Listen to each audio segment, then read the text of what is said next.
Bueno, pues es verdad que yo ahora soy candidato a las elecciones autonómicas, pero nuestras propuestas para la lucha anticorrupción tienen un carácter nacional.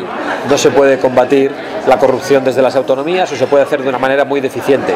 La primera propuesta anticorrupción que tenemos tiene que ver con lo que ha sido una de nuestras propuestas fundacionales, una de nuestras propuestas estrella: el fin del Estado de las autonomías. Nosotros pensamos que el hecho de que existan 17 entes políticos dificulta de una manera extraordinaria los procesos de control del poder político y además multiplica por 17 las posibilidades de corrupción. Si existiera un solo gobierno y un solo parlamento en España, en vez de gobierno nacional, 17 parlamentos autonómicos, sería mucho más difícil que existieran tantos focos de corrupción. Estoy convencido de que no serían factibles. Y por otra parte, creemos, en contra de lo que dicen todos los demás partidos, que si los imputados en las listas y este tipo de cosas, creemos que hay asuntos mucho más graves y mucho más importantes. Ellos hablan de transparencia, de imputados en las listas, para marearnos. La clave es la independencia del Poder Judicial. En España no existe. Los partidos políticos han metido sus sucias manos en el ámbito de la justicia y han condicionado los órganos de gobierno del Poder Judicial, y creemos que ese es el gran problema. E incluso se ha creado constitucionalmente un tribunal como el Tribunal Constitucional, que no es más que un tribunal político donde los partidos políticos dirimen sus diferencias por tercera vez, después de haberlo hecho en el Congreso y en el Senado, y además donde colocan a sus peones. El Gobierno además dispone de una institución que nosotros ponemos en cuestión, que es la institución del indulto. No ponemos en cuestión que exista la posibilidad del indulto, ponemos en cuestión que esté en manos del Poder Ejecutivo.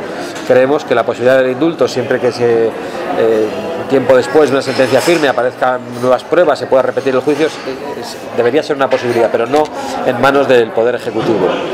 Y planteamos que no existan aforados. Nosotros pensamos que con ese tipo de medidas se combatiría de una manera muy seria la corrupción, y por supuesto sacando el urbanismo de los ayuntamientos. El urbanismo en manos de los ayuntamientos ha sido una de las grandes razones de la corrupción. Los políticos suelen decir que la administración tiene que estar muy cerca del ciudadano, las decisiones tienen que estar muy cerca del ciudadano, pero no siempre. ¿Por qué? Por ejemplo, los jueces, cuanto más lejos estén del ciudadano, mejor, porque si conocen al primo, al vecino, al amigo, y están impartiendo justicia para aquellos con los que se relacionan habitualmente o son sus amigos, estaría en tela de juicio su independencia.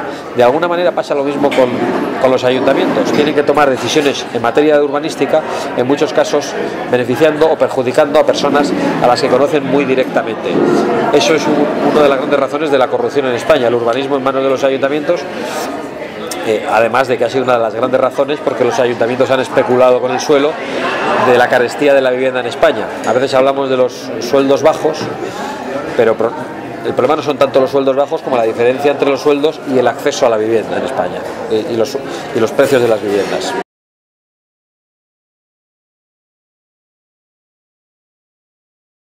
Pues yo creo que no es beneficioso para nadie.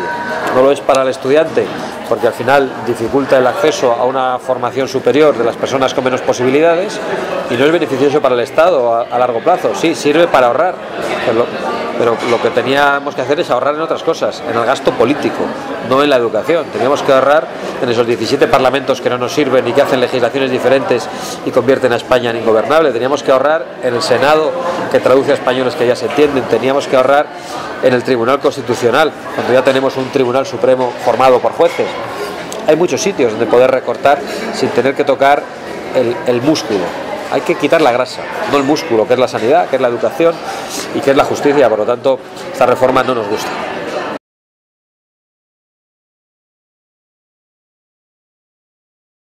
Bueno, yo creo que esa es una bonita palabra, y me alegro de que caracterice a la asociación que representáis y que hoy me invita.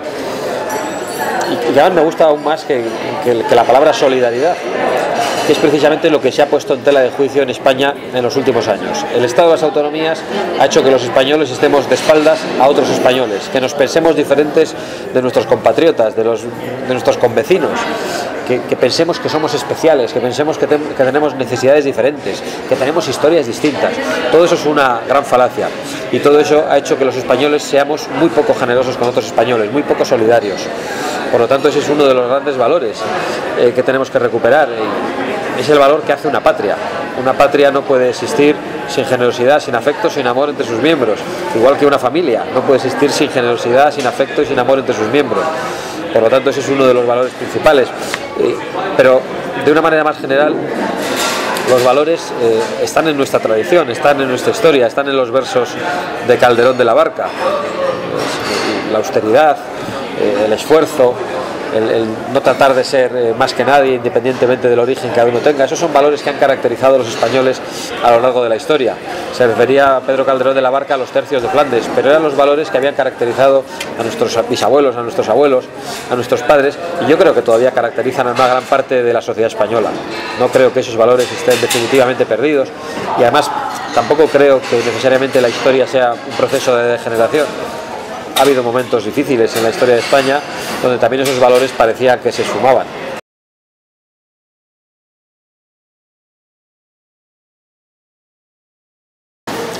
Bueno, esos valores son muchos. El valor de la unidad, el valor de la generosidad, el valor de la austeridad, el valor del esfuerzo, el valor de la autoridad.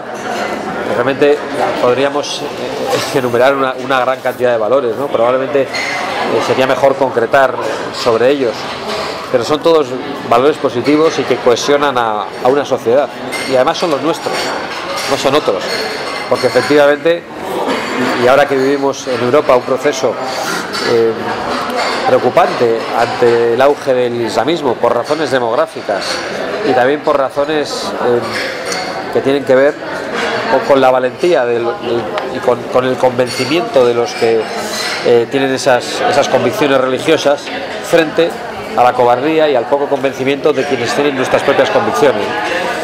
Entonces, yo creo que esos son nuestros valores y tenemos que defenderlos porque nos han sido útiles a lo largo de la historia, nos han servido de guía para muchas cosas, para muchas grandes gestas. La perseverancia.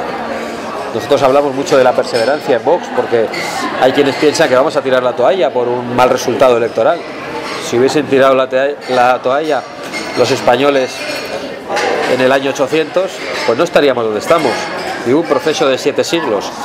Hay batallas que iniciamos nosotros y que no las concluimos nosotros, que las concluirán nuestros hijos. Hay cosas que nosotros estamos haciendo en la política y no recogeremos sus frutos. Nosotros estamos sembrando, pero la cosecha la recogerán otros. Y yo creo que eso es lo que nos diferencia de los animales. Eso es lo que nos hace ser hombres.